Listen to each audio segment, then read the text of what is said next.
Presentation. Slide. The webinar will begin shortly. A QR code. Text. Questions and comments. Share questions and comments in the chat window on the right side of your screen. Questions will be reviewed during the Q&A period. Closed captioning. Click the CC button on your menu bar. Zoom technical support. 1-888-799-9666 extension 2 or support.zoom.us/hc/n-us. Feedback. Please tell us what you thought of this webinar at surveymonkey.com/r/redlab. Follow us on Twitter at NIA_SBIR. Follow us on LinkedIn, NIA Office of Small Business Research. Welcome everyone. This webinar will begin shortly. We are very excited to welcome you to learn more about some new programs at the National Institute on Aging Small Business Programs. Before we begin, we just want to go over a few housekeeping items with you. We want this to be an interactive session. This is designed to help you better understand the funding opportunities and how to apply. And we want to answer any questions you may have. So we will have a dedicated Q&A portion of this webinar. However, please feel free to chat us through the Q&A feature at the bottom of your screen. And if you actually open it up, you can have it ready and up on the right. And also, I would also encourage you to open up your chat because we're going to be including some good links for you to be able to see what we're talking about. So if you want to open up the Q&A window and chat, that might be helpful to you. We are offering closed captioning and Zoom technical support, and we do want your feedback. So we'll also ask you to open up a SurveyMonkey link, and we'd love to hear from you on what you thought about this webinar, whether you want additional information, as well as if you're interested in setting up a one-on-one meeting. We do invite you to stay connected with us. Follow us on Twitter, as well as connect with us on LinkedIn. Slide. Agenda. A bullet point list. Image. The icon bar of a video call. Icon in the center right is highlighted. It reads Q&A. So today we're going to do an overview of the REDI programs and then dive down a little bit more specifically, and then we'll have our moderated Q&A. And we have links to the REDI page in case you want to scan those pages as well that we've included in the chat. I also just want to thank Saroj Regmi while we move to the next slide. He's going to be giving a fantastic overview of the REDI program. Slide. Featured speakers. 2 profile pictures. And you'll also see that I'll be your moderator for today. Text. Monique Laroque, MPH. Senior Vice President, Ogilvy, FKH, Moderator. And with that, I'm going to turn it over to Saroj, who's going to dive really deeply into the REDI program, tips for applying, and help respond to your questions. Thank you, Monique, for the introduction. Today, Video feed in upper right. Speaker, Saroj Regmi. And thank you for joining this webinar. I'm really excited to talk to you about a series of funding opportunities under the REDI umbrella. Slide. A faculty job as an alternative career path. A flowchart that describes the influx of biology PhD students and the jobs that they end up in after so many years. So if you look at the slideshow, this chart here from ASCD and Compass, it actually shows us the trajectory of US biology PhD students. What's really clear from here is that, majority of PhDs do not become tenure track faculty. In fact, only anywhere between 20 to 30% of them get tenure track faculty positions within 6 years post PhD. But then, the current academic training at the PhD level, as well as at the postdoc level, does not reflect this fact. It is important to understand right now, therefore, that faculty job is actually an alternative career path. It is not the path of the majority. Slide. NIH is aware of these issues. So this has been recognized by the NIH leadership. So the NIH Biomedical Research Workforce Working Group that was led by former Princeton President, Dr. Shirley Tilghman, as well as former NIH Deputy Director of Extramural Research, Dr. Sally Rocky. They made a number of recommendations to bring this training program at the NIH level in line with this reality. So there were 3 major recommendations. Among them, number 1 was, better align training. So basically align training with the current job market. Number 2, supplement training grants. So basically the idea here is to create programs to supplement training grants to provide additional avenues for training, additional training opportunities. And finally, leveraging the SBIR STTR program. So basically award and encourage SBIR STTR awardees to provide internships to trainees. Slide. Various programs have been established. Logos and program titles. So in line with this, various programs have been established both within the NIH and outside. Within the NIH, some of the ones to note are the SHIFT program. This was a program that was launched a couple of years ago, and this was a program which allowed early career scientists to work as at a startup as a PI. And while this program was discontinued, we at the NIA found this program to be quite helpful in promoting entrepreneurship. Given the relative success of Shift, we're thinking about the needs of trainees to better understand their requirements. And so what we did was we conducted a lot of interviews and learned from various programs and institutions about entrepreneurship-focused programs. And so based on these programs, we actually piloted a program at the NIA for intramural fellows, postdoc fellows that are at NIA. And we felt that we learned enough to offer a program to fellows outside of the NIH. Next slide. Slide. What makes a good program? So based on the research in our program, we wanted to understand what constitutes a good program. And so given our research and talking to various stakeholders, we found out the following. Basically, immersive experiences, internships are extremely useful. Trainees at different stages have different needs. So, graduate students versus senior postdocs have different needs. So programs need to be able to cater to trainees at various stages. Finally, there are a lot of career opportunities. So as shown in my earlier slide, there are a lot of career choices. So we need a wide training program that is required so that trainees don't feel like they're pigeonholed into one career. So to summarize everything, we basically learned that one size does not fit all. Slide. The REDI umbrella. Text. Broad definition of entrepreneurship. And so that's why, if you go to the next slide, we came up with the REDI umbrella. We created a suite of programs that we believe will empower the next generation of scientists, entrepreneurs. What I'd like to really highlight is, under this REDI umbrella, REDI standing for Research and Entrepreneurial Development Immersion, we keep the definition of entrepreneurship really broad. We're not only thinking about startups, we really encourage that, but for our training programs, we encourage you to consider wide-ranging opportunities such as, it may be IP, regulatory affairs, consulting, drug discovery, startups, science, education, business of science, and things like that. So we have a really broad definition of entrepreneurship for the REDI program. Slide. REDI award opportunities. So these opportunities, there are three different opportunities. So there's the REDI Mentored Entrepreneurial Career Development Award, REDI Entrepreneurship Enhancement Award, which is for course development, and also Entrepreneurial Small Business Transition Award. So there are these three different suite of programs that we've developed. And if you go to the next slide, you'll see that there are basically four different funding opportunities that we've announced for these three different programs. Slide. The REDI umbrella. A table. So the first one is a K01. This is for postdocs that are thinking about entrepreneurship. Second one is an R25, which is for course development. And the final two are SBIR and STTR awards, respectively. So for this portion of the talk, for the first hour, I'll be focusing on the K01 as well as the SBIR and STTR awards, just to give you a flavor of these three different programs to, for you to determine what would be the best fit as you're thinking about an entrepreneurial training program. Slide. Why seek the REDI K01 award? A bullet point list. Yeah, so basically, why seek K01 award? So basically, these K01 awards, this is the first award that I was talking about, they fund protected research time to learn new skills beyond a traditional grant. So these awards, allow postdoctoral fellows that have at least 2 years of postdoctoral experience to explore various career opportunities, spend 20 to 30% of their effort on these activities. They can foster early independence. And we believe, given the fact that, you get salary as well as, money for, pursuing these activities, they help attract additional funding or support. And we also think that the REDI K01 may be a gateway to other entrepreneurial opportunities, such as SBIR, or, directly entrepreneurial career paths. Slide. REDI K01. Text. Purpose. So, let's take a deeper dive into the K01 program. So the purpose of the K01, as I mentioned earlier, is to provide protected time, between 3 to 5 years.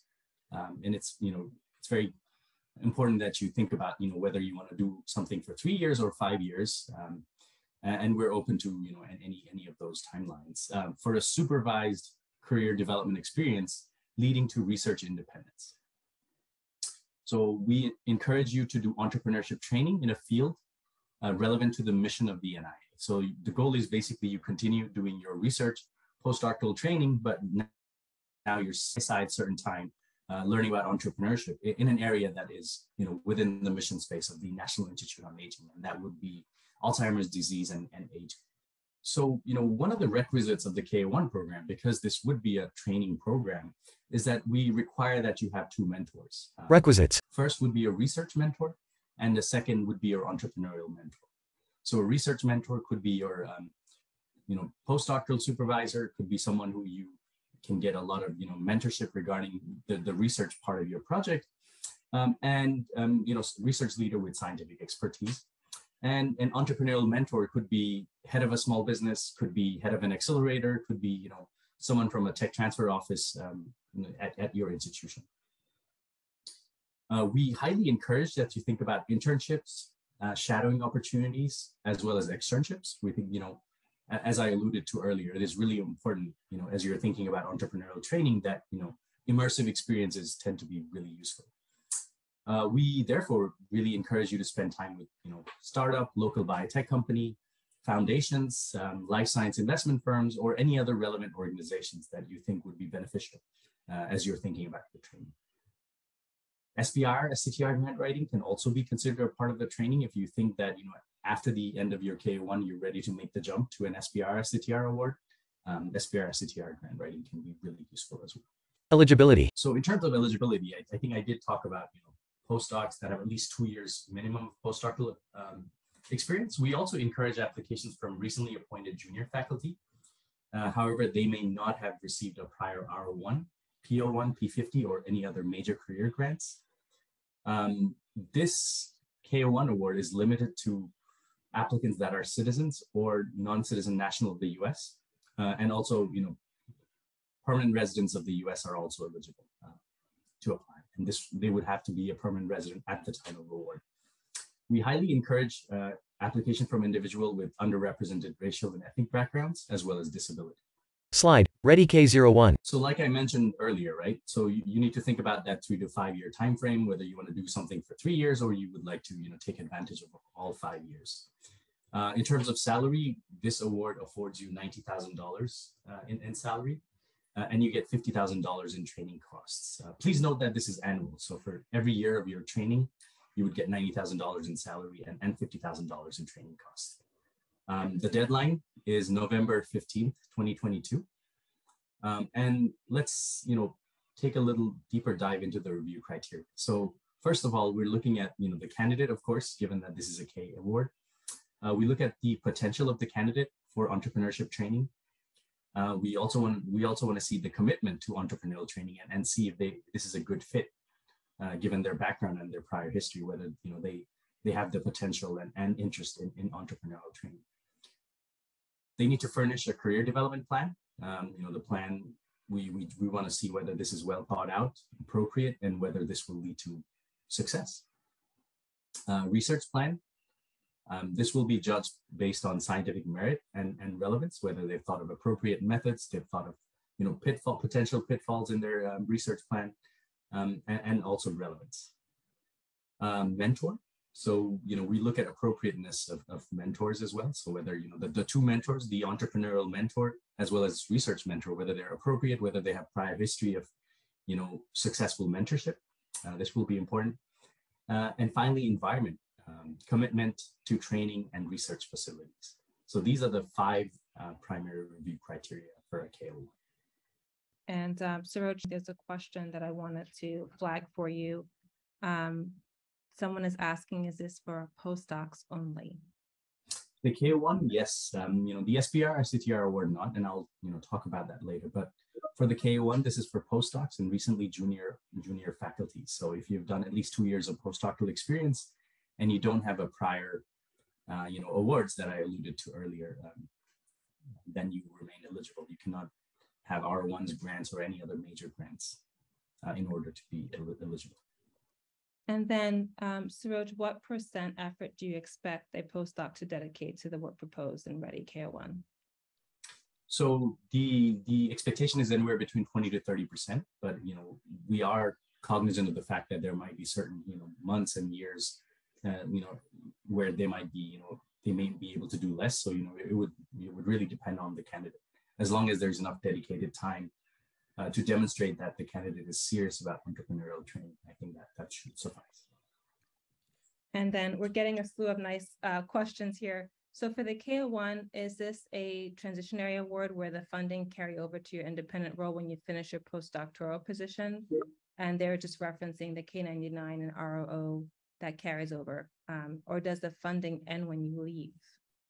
So if you leave your postdoctoral position, the funding will leave. The goal of the, so you brought a really nice comparison when you talk about the K99 ROO. The K01 award is sort of like the K99 portion of a research grant, and our goal actually is that the SBIR STTR award acts like the ROO portion. So we hope that a lot of K1 awardees will apply for the SBIR STTR program, and then they will be successful. So there is not a transition component to a K01. However, given the fact that our anticipation is that a lot of the K1 awardees will not, go to academia afterwards. Right. They may, but they won't. We don't expect that.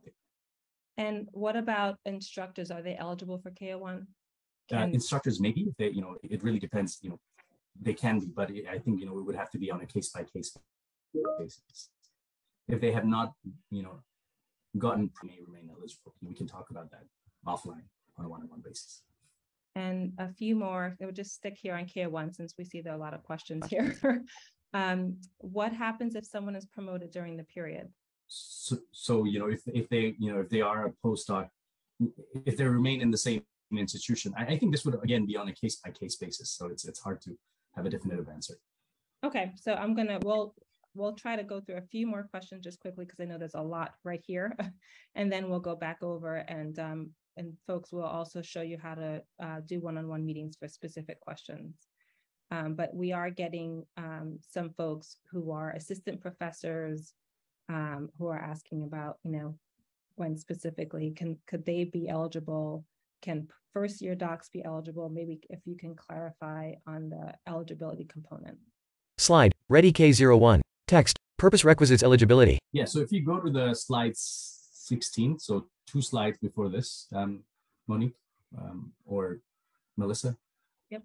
Yes, so, I think we've laid out the eligibility criteria here quite well. So postdocs that have at least 2 years of postdoctoral experience, recently appointed junior faculty, they remain eligible as long as they don't have a prior R01, P01, P50, or any other major career grant that includes K01, K07, 8, K22, 23, 25, 76, as well as the K99 R00.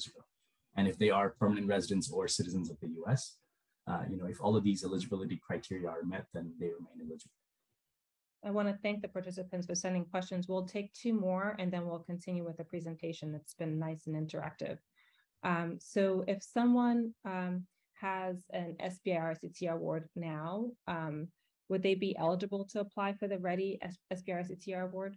No, they would not. So, I haven't talked about the SBIR STTR. I can go about that later, but they would not remain eligible if they already have an SBIR award. Okay, and what about if they passed and it's no longer active? They still would not. So our goal is, for people that have not had an SBIR or an R01 award, those are the ones that remain eligible for the SBIR STTR transition award. Perfect. Thank you. And then I just wanted to add a clarification on there was a question about the % effort do you expect a postdoc to dedicate to the work proposed in the REDI K01? 75% effort is required for the K01. Of that, 20 to 30% of that time should be spent on the entrepreneurial and related training. I hope that helps. And we'll just be watching the questions as you are asking clarifying questions. We will address those throughout to make this interactive. Thank you so much to everyone who sent their questions in. And Suraj, if you would continue on with the presentation and we'll watch for additional questions. Sure. So if you could go to the next slide. And the slide after. I think I already covered that. Excuse me. Slide. Why seek the REDI SBIR STTR award? So let's move on to the second part of the REDI program, the SBIR STTR awards. So seek the REDI SBIR STTR award. First, they allow you to serve as a PD PI on an SBIR grant. So you actually learn by doing. You understand, how to run, become a PI on a startup grant. They also afford you entrepreneurial training opportunities. So unlike other SBIR awards, we actually, ask that you spend some time on entrepreneurial training activities, whether they be I-Core, whether they be business school courses, whether they be an MBA or things like that. And we also think the fact that you've already become a PDPI on an SBIR grant, that this will help you attract additional funding as well as support. Slide, REDI SBIR, STTR, R4144. Text, purpose, requisites, eligibility. So the REDI SBIR and STTR, that utilizes R41, 42, 43, and 44 mechanisms. This is very similar to the normal SBIR STTR program. However, the emphasis here is on the entrepreneurial training, mentoring, and the career development of the PDPI, program director, program principal investigator. So, it's very important that, career development plan is highlighted. It is required. That talks about the background of the applicant, that talks about the project fit and the mentoring plan. Yeah, like I said earlier, you need a plan for entrepreneurial training, you need a plan for career development, there needs to be a mentoring plan, and you need a letter of support from a dedicated mentor. In terms of eligibility, it can be postdocs, or even PhD students that are in their final year of finishing their terminal degree. We understand that when you're a PhD student, it's really hard to run a small business. So, we anticipate that if you are about to finish up your PhD and you can furnish a letter stating that you remain eligible. People with master's degree are allowed to apply. They are eligible. And we say early stage investigators that don't have a prior R01 or SBIR funding remain eligible with no more than 10 years post-terminal degree. So you have to be within 10 years of your master's or your PhD to remain eligible. But the other eligibility is very similar to that of an SBIR STTR award. Individuals with underrepresented racial and ethnic backgrounds as well as disabilities are strongly encouraged to apply. Slide, eligibility, review criteria. So in terms of eligibility, like I said, the rest of the eligibility is very similar to that of a normal SBIR STTR award. You have to remember that a major difference between a K01 and an SBIR is that K01 is awarded to an individual, the SBIR award is awarded to the small business, wherein the individual acts as a PDPI. Applicant must be a small business. They need to be organized for profit U.S. business. It should have 500 or fewer employees. In reality, a majority of the applications we receive in the SBIR program, there are less than 20 employees. They must be more than 50% owned by U.S. individuals and independently operating. So the REDI SBIR STTR, this can be up to a 5-year award depending on what phase you take. So phase 1 is for early sort of prototype development, and fast track is wherein you combine a phase 1 and a phase 2. So we allow either a phase 1 or a fast track. And so we allow $400,000 if it's a phase 1 application, or up to $2 million if it's a fast track application. The deadline for this is actually February 17th or 16th, 17th, I think, 2023, but the letter of intent is due on 17th of January, 2023. The review criteria, are as follows. So, significance, whether the product addresses an important problem and has a commercial potential. Is there a market? We think about the investigator as well, whether the investigator, could benefit from entrepreneurial training, whether, they are appropriate to carry out the research activity. We think about the innovation, how novel is the technology and product and approaches used, what's the competitive advantage.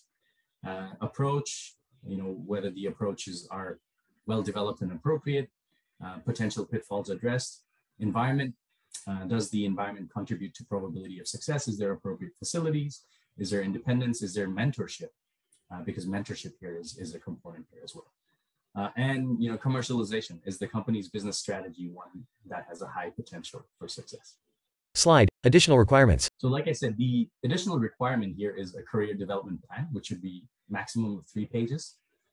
This should talk about the background of the PI in terms of, their background in entrepreneurship as well as their interest.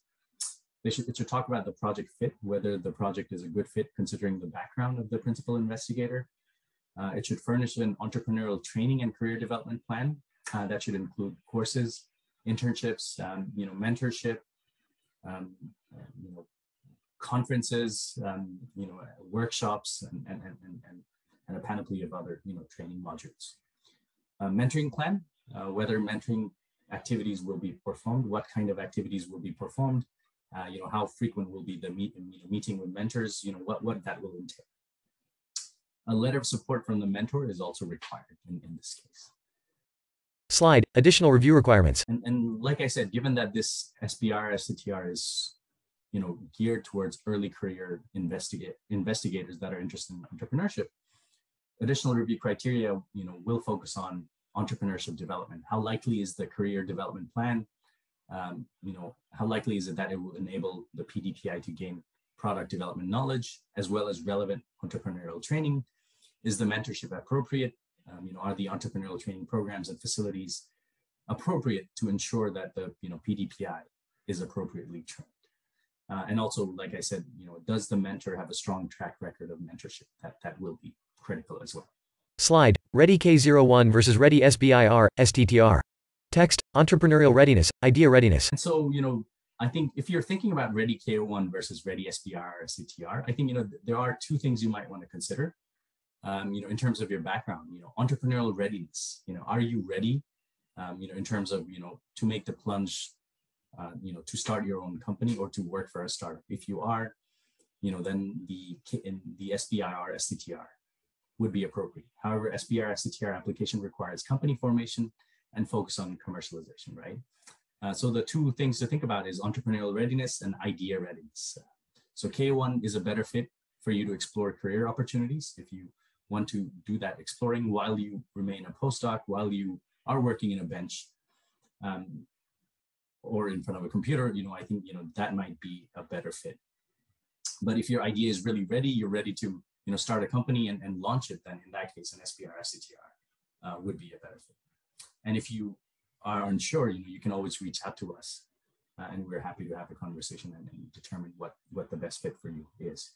Email, niasmallbusiness@mail.nih.gov. One thing that I highlighted earlier is you need to remember that K01 is awarded to an individual, while SBIR STTR is awarded to a small business.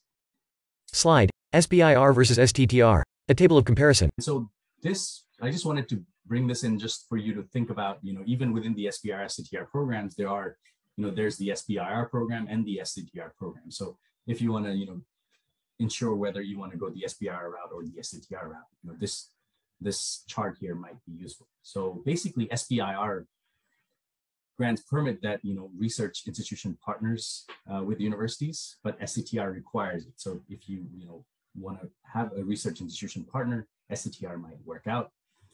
In terms of outsourcing of activities, SBIR allows you to outsource 33% of activities in phase 1, while 50% of activities can be outsourced in a phase 2.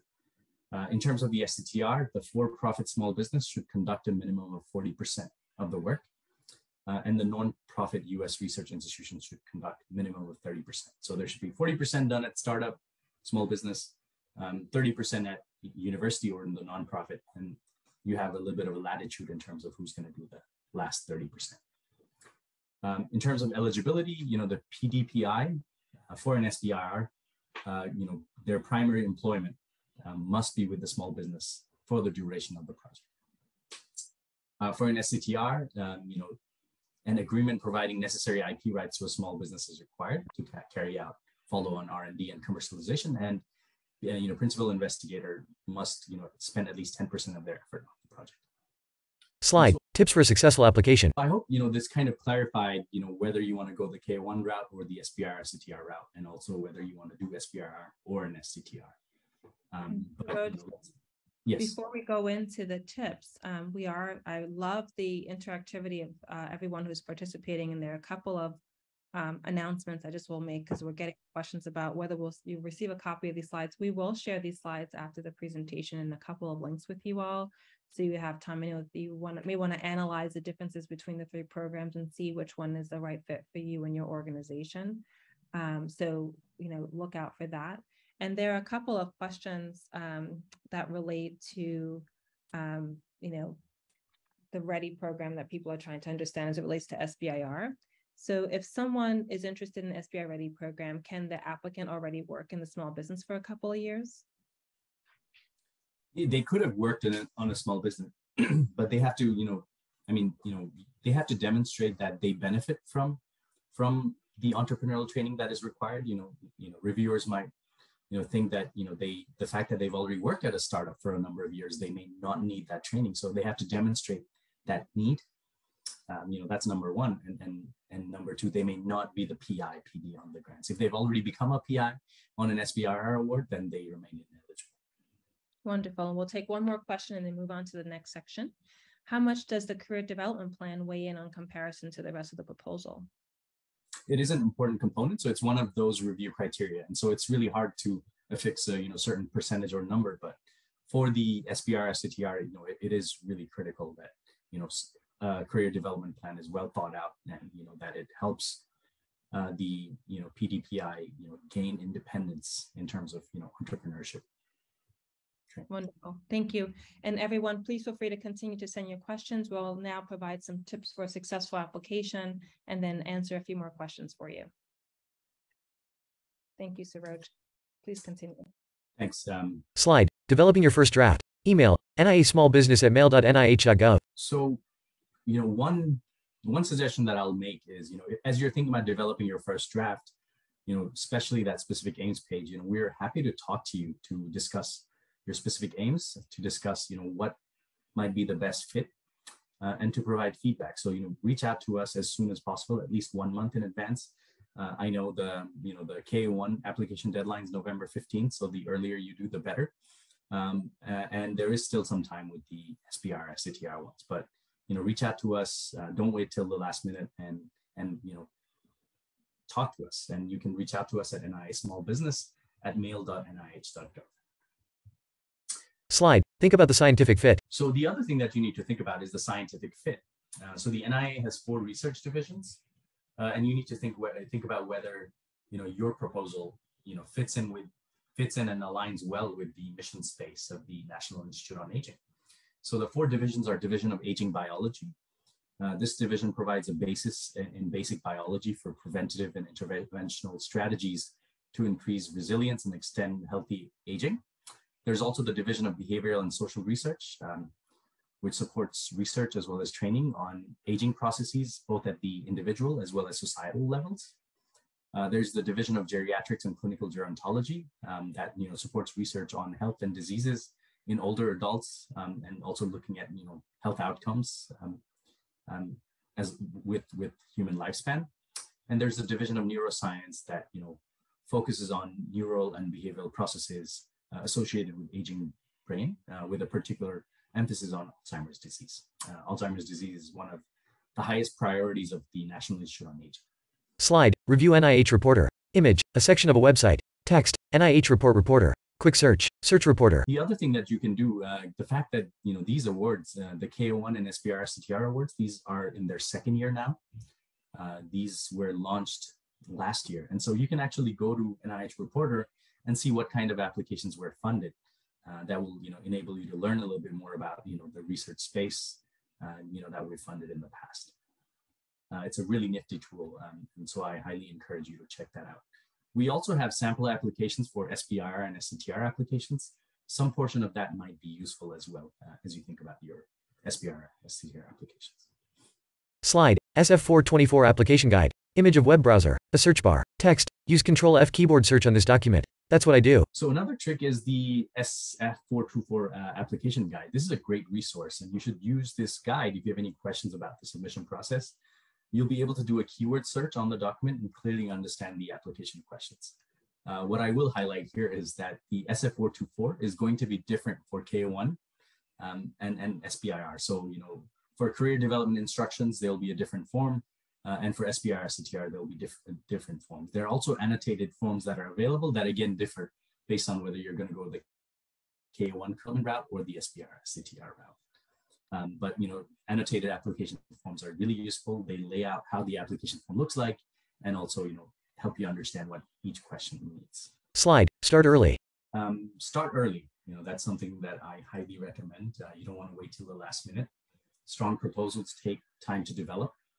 Really carefully read the funding solicitation and allow time to address all the requirements. Make sure you read the eligibility page. Make sure you read what is it that the FOA is asking for.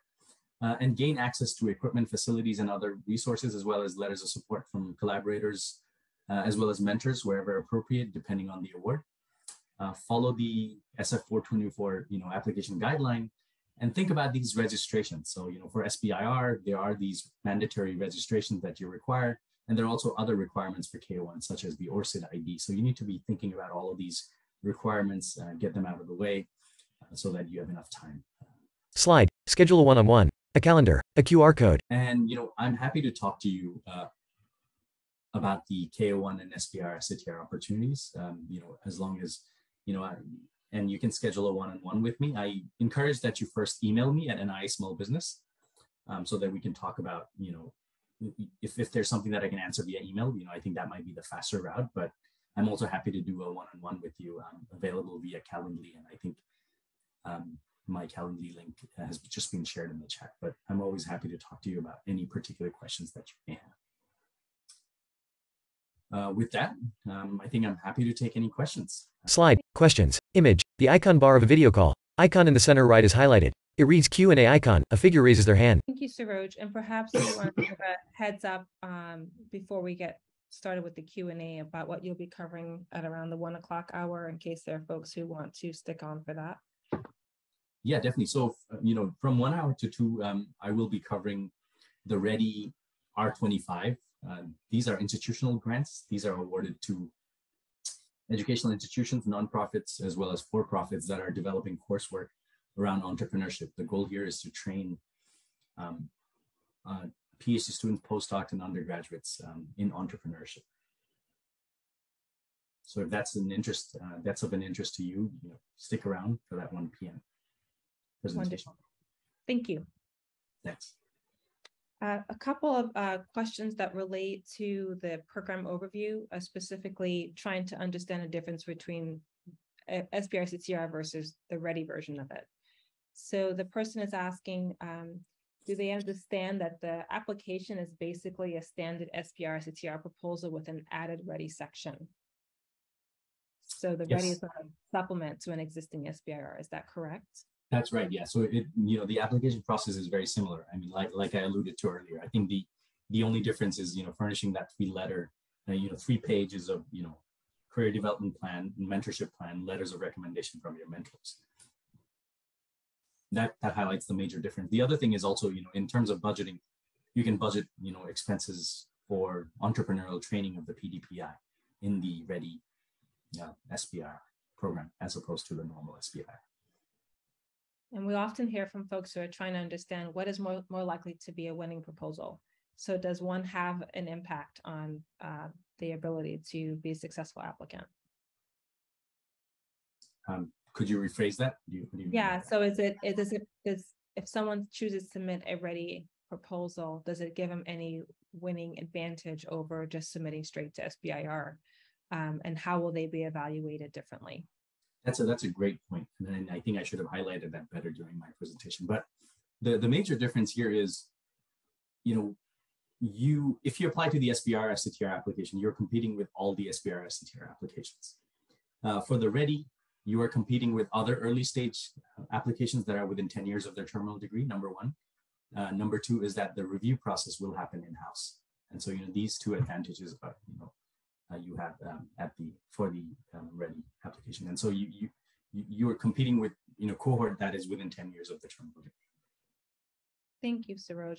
And based on some of the questions I've seen, it seems that we may have a few, people who have an existing or have had an existing SBIR CTR. And I just wanted to give you an opportunity, Saroj, if someone is an awardee, perhaps you may want to share information about the diversity supplement, since that is another opportunity if someone's an existing awardee to accomplish some of the goals. Absolutely, yeah. So if you already have an SBIR STTR award and you are, if you're interested in working for a startup, and if, you could consider applying using the diversity supplement mechanism, wherein the startup will apply on your behalf. They will furnish a strong career development plan for you and you get to work for a startup. So that's another way. Thank you for bringing that up, Monique. Thank you. I think there is still some confusion on the requirements for eligibility. So the person is saying, how is it that a PA must have at least 2 years post-PhD training, but can also be a PhD student or master's degree holder? I know when you were talking about eligibility, there were a couple of different types of categories. So it's not, those two things. If you want to just give another summary of eligibility. Definitely, I think so. The confusion might have been with the K01 versus SBIR STTR. So for the K01 award, you have to have 2 years of postdoc experience, or you should be a junior faculty. So that's the expectation. For the SBIR award, you can be someone who has a master's, who has a master's degree training, or who's a postdoc. We don't allow PhD students because we think, the PhD training is intensive, and so you may not have the bandwidth to, work as a PDPI on the start. However, having said that, if you're within 1 year of finishing your PhD, if you will finish your PhD at the time of you receiving the grant, then you remain eligible, provided that you can furnish a letter stating that you will graduate in that time. So for the SBIR STTR, you're eligible if you're within 10 years of their terminal degree and have a master's degree. So that's the eligibility. I hope this clarifies things. Thank you. And someone is asking about whether they can find sample REDI applications. I know that we do have SBIR and STTR sample applications. So that is something that you can use on our NIA website, and we'll chat that link out. But Sort, is there anything else you wanted to add to that? Yeah, so this has been a pilot for us, and this is a second year in the running. So unfortunately, we don't have a sample REDI SBIR or REDI K01 application, but the SBIR applications are available online for you to check out. There might also be, sample K01 applications that may be available through your educational institution. I also believe, NIAID might have one K01 application, but please, remember that this K01 is very different from a traditional K01 grant in terms of eligibility and also in terms of focus. So, it might be good for you to learn about this, but, I think what might be even more advantageous is the SF424, really looking at that application guide and then submitting it based on the requirements and reading the FOA carefully. I think those might be beneficial. Thank you. Another good question about whether for the REDI SBIR STTR are TABA budgets allowable? Absolutely, they are allowable. You can submit, $6,500 if you're in a phase 1 part of the application. If you apply for the fast track, then you can request $6,500 for a phase 1 and $50,000 for a phase 2. Please note that there is no direct to phase 2 allowed for the REDI SBIR STTR. So you'll either be able to apply for a phase 1 or a fast track. Thank you. Can a REDI K01 be added to an existing CRP grant? No, CRP grants are completely different. They have a different focus, and CRP you can only apply to once you have a SBIR phase 2. Once you're in a phase 2 of an SBIR grant, you can, but there's no connection between a K01 and a CRP. Thank you. Thanks. And are co-PIs eligible for the REDI SBIR STTR? So in the first year they were, but we realized that we really want to emphasize the entrepreneurial training of a PI. So co-PIs are not allowed. You're allowed to have other kind of designations, but there will only be one PI on an SBIR STTR. Thank you. Is REDI only offered by the National Institute on Aging Small Business Program? Yes, that is correct. Thank you. And related to that, someone is asking, they have a drug development company focusing on identification of potential drugs that alter lifespan, and it relates to treatment of cancer, but also other aging-related diseases. They're asking, should they still talk to you about whether NIA is appropriate, or should they go to NCI?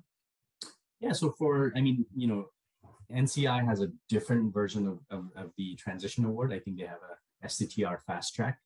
But if it fits within the purview of SBIR STTR within the mission space of the NIA, I'm happy to talk. What might be better is if you send me your one-page specific aims page to NIA smallbusiness@mail.nih.gov, we can take it from there. Thank you. Thanks.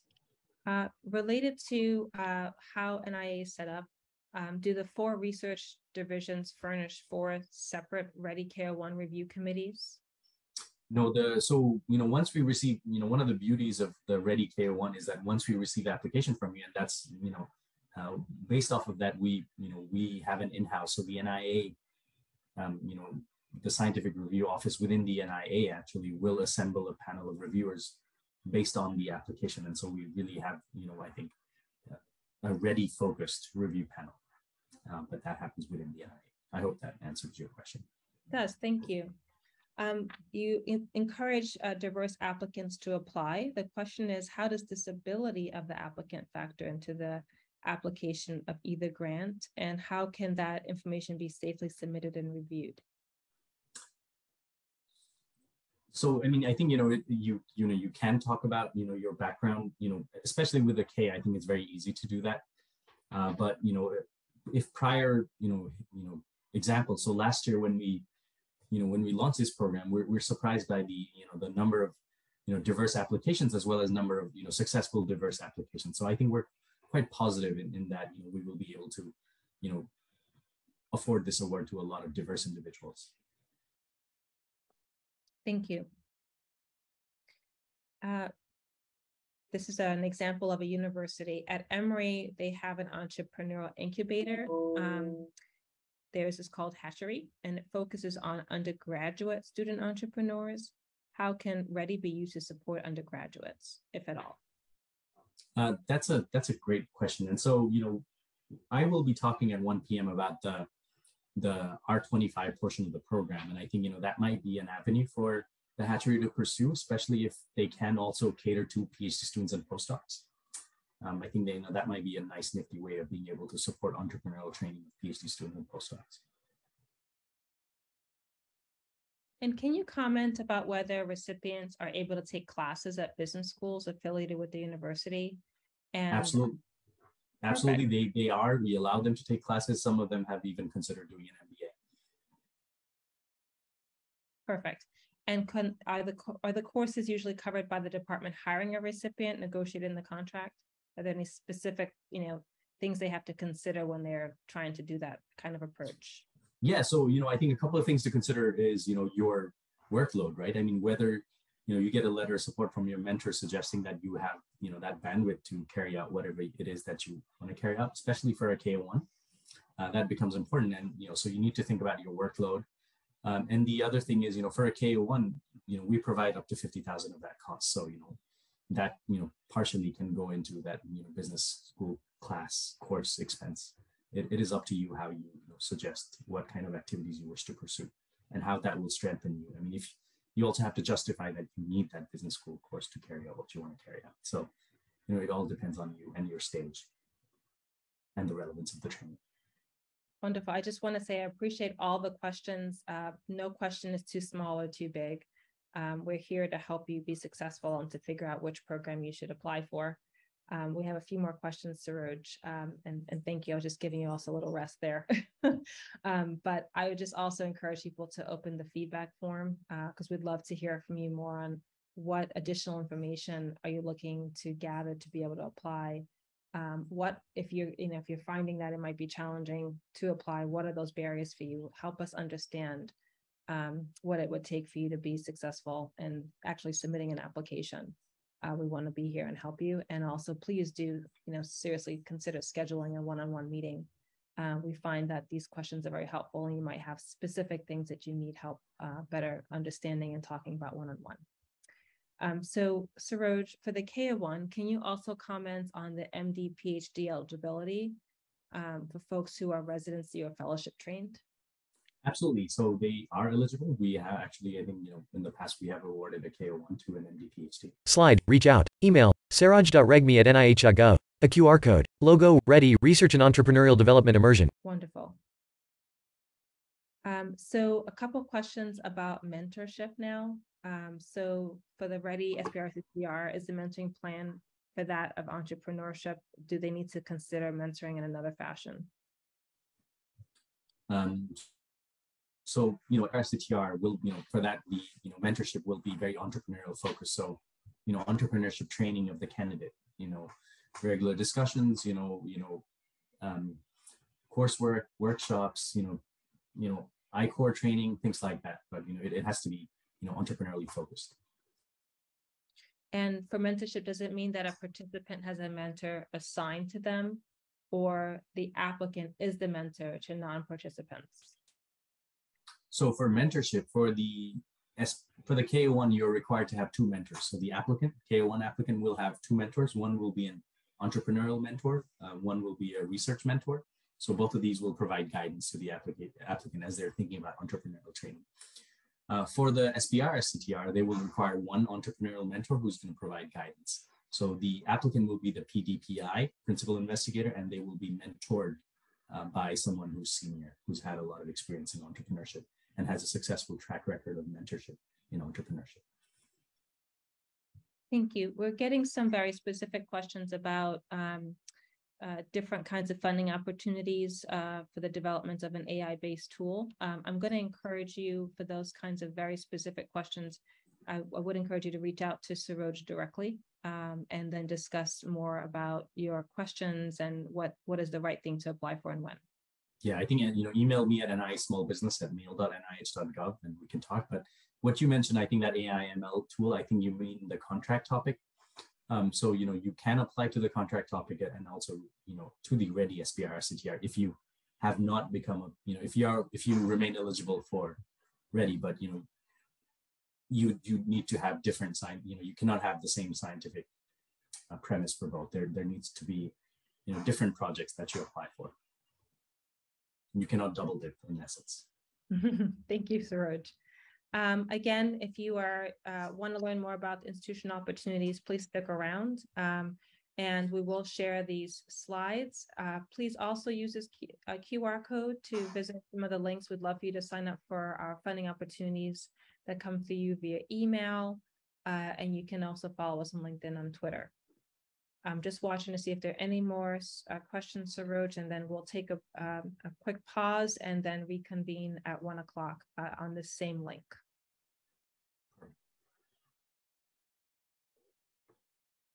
Okay. Saroj, any last words of wisdom from you to folks who are thinking about these opportunities? Reach out. If you have any questions, email me.